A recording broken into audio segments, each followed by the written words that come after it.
الشیطان الرجیم بسم اللہ الرحمن الرحیم۔ کلاس 8 اسٹوڈنٹ کیسے ہیں آپ سب؟ امید کرتی ہوں ٹھیک ٹھاک ہوں گے، اپنے گھر پہ خیریت سے ہوں گے۔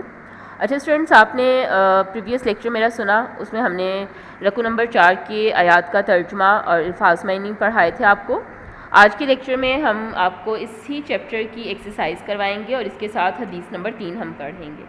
تو اس چیپٹر کی ایکسرسائز میں سب سے پہلے الکلمات التراکیب ہے، جس میں الفاظ کی کچھ معنی جو ہیں وہ یہاں پر آپ کو اسپیسیفائی کیے گئے ہیں۔ آپ نے ان ورڈز کے میننگ کو یاد کر کے اپنے رجسٹر پہ لکھ بھی لینا ہے۔ فرسٹ ورڈ کیا ہے؟ یثبتو، وہ قید کریں گے۔ اساطیر الاولین، پہلوں کی کہانیاں یا پہلے لوگوں کی کہانیاں۔ مکاءن، سیٹیاں۔ تصدیعۃ، تالیاں۔ فیر کما ہو، اور جمع کرے اسے۔ یہ ہم نے چیپٹر میں بھی تمام ورڈز کی میننگ اچھی طرح سے پڑھے تھے۔ اب ہم چلتے ہیں اس کی تمارین کی طرف۔ تمارین میں پہلا کویسچن آپ سے پوچھا گیا ہے، اس سبق میں تقویٰ کے کیا انعامات بیان ہوئے ہیں؟ تو بچے، سب سے پہلی ہی آیت ہم نے جب اس چیپٹر کی پڑھی تھی تو اس میں تقویٰ کے انعامات ہم نے ڈسکس کیے تھے، جو آپ کو بتائے گئے تھے کہ تقویٰ کے کیا انعامات ہیں کہ اے مومنو، اگر تم خدا سے ڈرو گے تو وہ تمہارے لیے امر فارغ پیدا کر دے گا، تمہارے گناہ مٹا دے گا اور تمہیں بخش دے گا۔ 3 انعامات بیان کیے گئے ہیں تقویٰ کے۔ اس سبق میں تقویٰ کے 3 انعامات بیان کیے گئے ہیں۔ پہلا انعام کیا ہے کہ اللہ تعالیٰ امر فارغ پیدا کر دے گا، دوسرا گناہ مٹا دے گا، اور تیسرا اللہ تعالیٰ بخش دے گا۔ تو لہٰذا اس سبق کویسچن کے آنسر میں آپ کیا لکھیں گے کہ سبق میں تقویٰ کے 3 انعامات بیان ہوئے ہیں۔ پہلا اللہ تعالیٰ امر فارغ پیدا کر دے گا، دوسرا گناہ مٹا دے گا، اور تیسرا بخش دے گا۔ اگلا کویسچن ہے وا اور از یمکر بک الذین کفروا میں کس واقعے کی طرف اشارہ ہے؟ تو یہ واقعے کی طرف، کس واقعے کی طرف اشارہ ہے، یہ میں نے اپنے پریویس لیکچر میں آپ کو بہت ڈیٹیل میں پورا آنسر اس کا بتایا ہے، پورا واقعہ میں نے آپ کو سنایا ہے۔ آپ پریویس لیکچر میرا جب سنیں گے اس میں آپ کو میں نے یہ پورا واقعہ ڈیٹیل میں ہجرت مدینہ کا جو کمپلیٹ واقعہ میں نے اپنے پریویس لیکچر میں آپ کو سنایا ہے، اس میں اس واقعے کی طرف اشارہ کیا گیا ہے کہ جب کافر لوگ نبی پاک صلی اللہ علیہ وسلم کے بارے میں چال چل رہے تھے ہجرت مدینہ کے وقت کہ آپ صلی اللہ علیہ وسلم کو تبلیغ کے کام سے روکنے کے لیے یا تو کچھ لوگوں کا مشورہ تھا کہ ان کو قید کر لیں، کچھ کا مشورہ تھا کہ ان کو وطن بدر کر دیتے ہیں، اور کچھ نے مشورہ دیا کہ ان کو قتل کر دیا جائے، نعوذ باللہ۔ تو لہٰذا یہ اس واقعے کی طرف اشارہ ہو رہا ہے۔ آپ اس میں اس واقعے کی طرف اشارہ بیان کریں گے۔ میں نے پچھلے لیکچر میں اپنے کمپلیٹ واقعہ جو ہے وہ ڈیٹیل میں آپ کو بتایا ہے۔ نیکسٹ کویسچن ہے کفار کے مطالبے کے باوجود اللہ تعالیٰ نے ان پر عذاب کیوں نازل نہ کیا؟ اس کی ہم نے پریویس لیکچر میں 2 وجوہات پڑھی تھی کہ کفار کے مطالبے کے باوجود اللہ تعالیٰ نے ان پر عذاب نازل نہ کیا۔ اس کی کیا وجہ تھی کہ ایک وجہ تو یہ تھی کہ جب کفار نے اپنا اللہ تعالیٰ سے عذاب طلب کیا، عذاب مانگا کہ اے اللہ، اگر یہ کلام تیری طرف سے برحق ہے تو ہم پر آسمان سے پتھر برسائے یا کوئی تکلیف دینے والا عذاب بھیج۔ تو اللہ تعالیٰ نے عذاب نازل کیوں نہ کیا؟ وہ اس لیے کہ خدا ایسا نہ تھا کہ جب تک نبی پاک صلی اللہ علیہ وسلم ان میں تھے یا پیغمبر ان میں موجود تھے انہیں عذاب دیتا، اور نہ ہی خدا ایسا تھا کہ کوئی قوم اللہ تعالیٰ سے بخشش مانگے اور اللہ تعالیٰ انہیں عذاب دے۔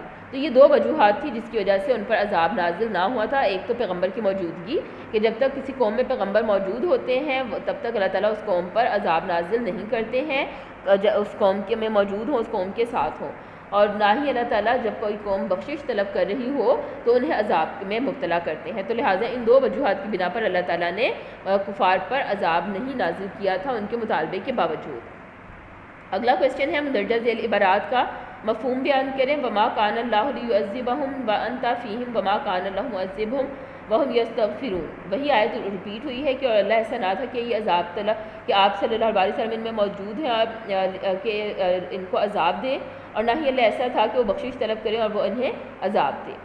ان الذین کفروا ینفقون اموالہم لیصدوا عن سبیل اللہ، اور بے شک کافر لوگ اپنا مال خرچ کرتے ہیں کہ لوگوں کو خدا کی راہ سے روکے۔ فسینفقوہا، تو یہ مزید خرچ کریں گے اور پھر ان کے پاس حسرت کے سوا کچھ ہاتھ نہ آئے گا اور یہ مغلوب ہو جائیں گے۔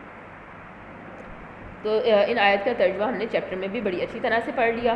اب آپ کو ان کویسچنس کی بھی سمجھ آ گئی، آیات کی بھی سمجھ آ گئی۔ آئیے اب ہم چلتے ہیں اپنے حدیث کی طرف۔ حدیث میں آپ کو میں نے آج کی لیکچر میں حدیث نمبر 3 پڑھانی ہے۔ چلتے ہیں حدیث کی طرف۔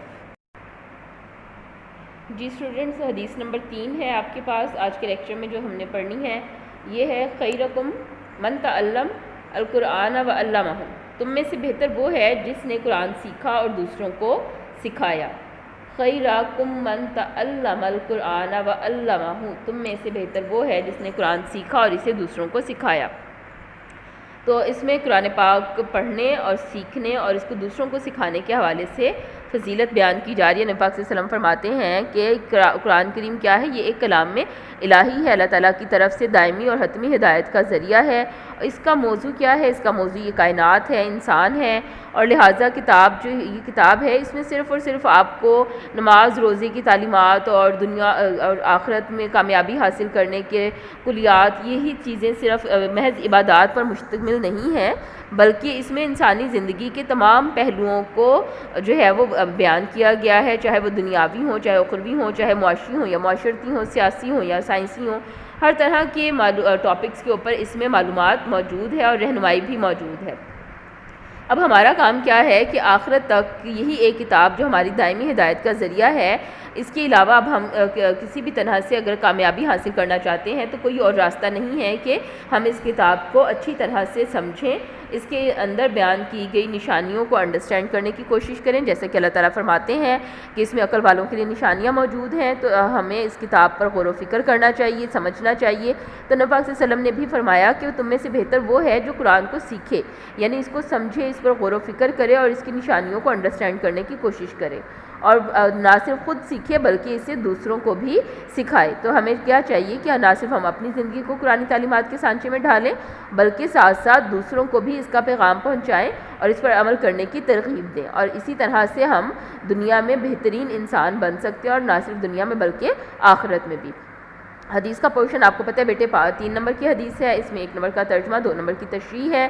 آپ نے اچھی طرح سے ترجمہ بھی یاد کرنا ہے اور تشریح بھی یاد کرنی ہے۔ پی ٹی بی کی جو آپ کے پاس بک ہے آپ اسی میں سے اس کا ترجمہ اور تشریح یاد کریں، کوئی آپ کے لیے پرابلم نہیں ہوگی۔ آپ کو لگتا ہے کہ یہ تشریح کچھ شارٹ لکھی ہوئی ہے تو اس میں بہت ساری چیزیں ایسی ہیں کہ جو قرآن سیکھنے اور سکھانے کے حوالے سے آپ نے پریویس بکس میں بھی پڑھی ہوئی ہیں، ان کو بھی آپ ریفرنس میں ایڈ کر سکتے ہیں، اور ساتھ میں اپنے ورڈز میں اس کی تشریح کو زیادہ بہتر اور مؤثر بنا سکتے ہیں۔ لیکن جو یہاں تشریح لکھی ہوئی ہے اس کو آپ نے ایز اٹ از لازمی یاد کرنا ہے، اور ساتھ میں اس حدیث کو لکھنا بھی ہے۔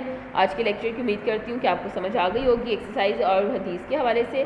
انشاءاللہ نیکسٹ لیکچر تک کے لیے مجھے اجازت دیں اور اپنا بہت زیادہ خیال رکھیں۔ اللہ حافظ۔